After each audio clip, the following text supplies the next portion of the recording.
News covers your child's classroom. We are so glad to have you watching this morning because as you can see, we have left the studio. We are actually over in Brainerd talking about the pop-up project and Studio 34. This is Louis Marin Howard. He is the executive and program director of the pop-up project. So thanks for welcoming us in. Thank you, Julie. Thanks for being here and welcome to Studio 34. So I'm very, very excited. We're going to kind of give you a hybrid conversation this morning because they have something big planned at the pop-up project for later in the month of February. But people have heard, Louis, about the pop-up project, but they might not really know what it is, in part because you're kind of all over the place, right? That's true. You know, the pop-up project is a dance, wellness, education nonprofit organization here in Chattanooga, partnering with different schools, different nonprofits all over Chattanooga, bringing wonderful classes to children and adults of all ages and abilities. You've been doing this now for how long? 6 or so years? Goodness. Well, this is my second year in this role as executive and program director, but the Pop-Up Project here has been here in Chattanooga doing many things for many, many years. And in the last recent years, our focus has been education. Our focus has been outreach and education. So that's why you're seeing us in sort of all these different spaces. Well, they have been very generous to give me a lengthy education since I got here this morning because it is kind of a concept as well as an actual space. So when we're talking about the pop-up project and Studio 34, this is where people can come on a regular basis to take advantage of that creative outlet. Y'all do dance classes here, right? Absolutely. That's why I love that you're here. You know, a lot of our work is on site. We're out there in the community at different spaces, as I just mentioned, but a lot of the magic happens here as well at Studio 34. Studio 34 falls under the umbrella of the pop-up project here. It's our adult dance studio. We also rent the space at subsidized pricing. So you can look at our schedule, our website, all of our socials, and find our schedule. It's a revolving schedule here at the studio. We really work with beginner students, beginner intermediate students. We get adults here that come to us for many reasons. They come to us having used to dance when they were younger and they stopped and now they want to start again. We get dancers who maybe were discouraged, who were told you're too this, you're too that, you know, and now they want to give it a shot. And then we get those brave adults who just want to try something new, right? I'll raise my hand on that one. We see them here, and I always think that they're so brave. And but we love what we do here. It is what I like to say. This is a beacon of art here, just off Brainerd, and we love it. Well, I want to talk a little bit about the other people who are behind you because I know you couldn't get everybody on camera with us this morning, but you are not a team of one. Oh no! I work with an incredible team, of course. Those including my director of program operations, Mara Bates, and our director of content and studio community, Jerry Aduave.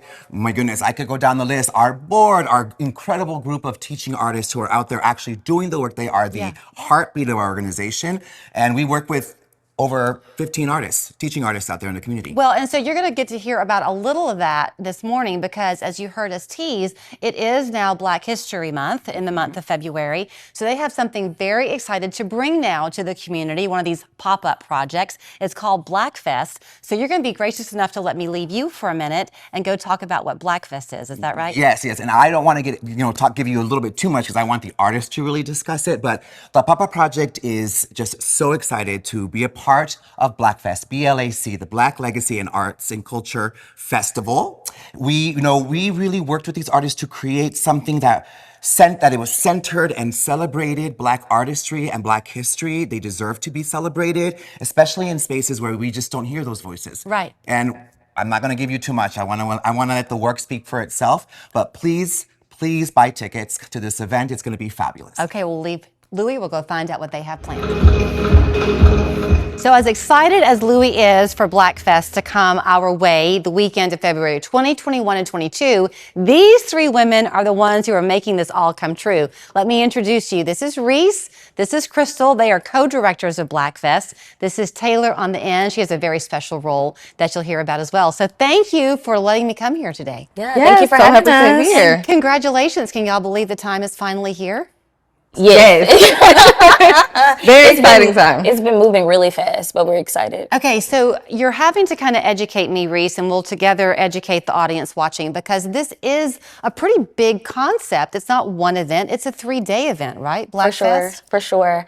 It's a multidisciplinary festival from visual art to dance to film. We have a lot happening and a lot to offer to the community. Okay, so on the 20th it kicks off and it's something called Art Chat. That's kind of been your baby. Yes, so I'm the founder of SOBI. We're an arts community here in Chattanooga, and Art Chat is a series event that we put on. It's our artist talkback event. It's essentially a panel discussion, and we talk about the art that's being presented, and specifically the theme for the festival, which is framework, evaluating the structures that shape our identity and our creativity. Because anybody who's ever looked at a piece of art, gone to a play, gone to a concert, watched a film, it's never just one thing that you take away. The arts are all kind of intertwined, right? For sure. So Crystal, that brings you in on Saturday. What are we experiencing on Saturday? Yeah, so Saturday, I am the founder and artistic director of Providence News and Dance Company. We will be performing at 2 o'clock, February the 21st, 2 o'clock, and then 7 p.m. We are an Afro contemporary dance company. And what I love about all the different disciplines and art forms is that anytime I do a production, I get to intertwine them into one. So you'll get to see dance, you'll get to see poetry, and you'll get to see visual art. So Reese kind of said something that we'll kind of throw to you too, Taylor, in a second, but you mentioned the word frame. Yes. The concept that y'all have for this weekend is called Blac Fest, but the frame word is very important, right? Yes, for sure. The overall theme for the festival is framework. In each event, you'll see a different iteration of what it means to tackle that theme framework. So Art Chat is, again, kind of coming at it from visual art and conversation. And then with Providence, it is titled Beyond the Frame, because we are taking movement and visual art, combining the worlds, and we're trying to see how can we take this visual art and create texture and color and floor work and different styles within the artwork that we are interpreting. So when we come to you to see the dance part of it, are there multiple dances that we'll see and then each one will have a different feel to it in a way? Yes, each of them will have a different feel, it will have a different sound, and it will have a different piece of art connected to it. Interesting. Okay, now you, Taylor, are doing the movie component. Yeah, so frame by frame, just like how films are developed, goes into a very detail-oriented process of telling Black stories. So from the editing process, from story writing to the editing process to the final product, films follow along with the framework of art. So I want to say something too, because y'all are all embedded in this, right? I mean, you've been working on this, you know it in and out. For us who are new to the idea, it's a lot to take in. You want to know what my number one takeaway is in talking to everyone this morning? I would love to hear. It is not just the fantastic benefit we get by y'all bringing the weekend to us, February 20th through the 22nd. It's that we get this in Chattanooga. So y'all are CCA grads, the two of you. We are. Lifelong friends. They've taken what was nurtured in them here in Chattanooga to bring it forward.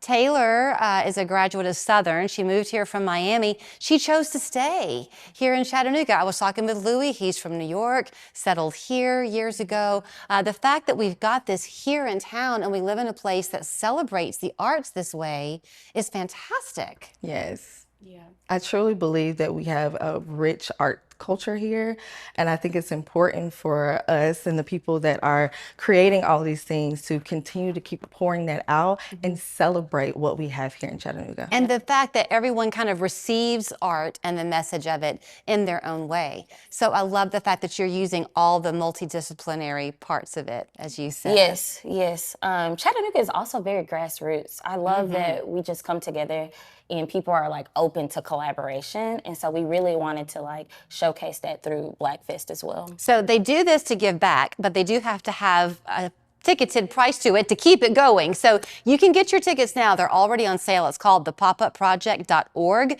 You can go online too and see the itinerary for the weekend. Hopefully you can make it to everything. So break a leg. Thank you for doing everything for us and for letting us come here. And don't forget, you can come to Studio 34 and take part in their adult classes as well. Find out what your talents are too. Thank you. Thank you.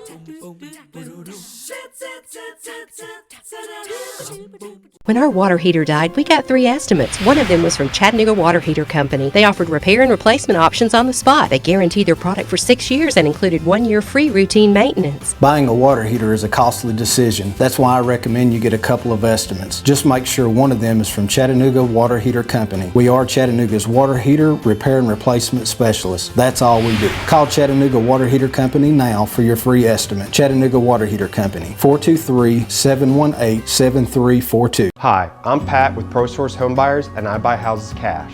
If you have a house and you want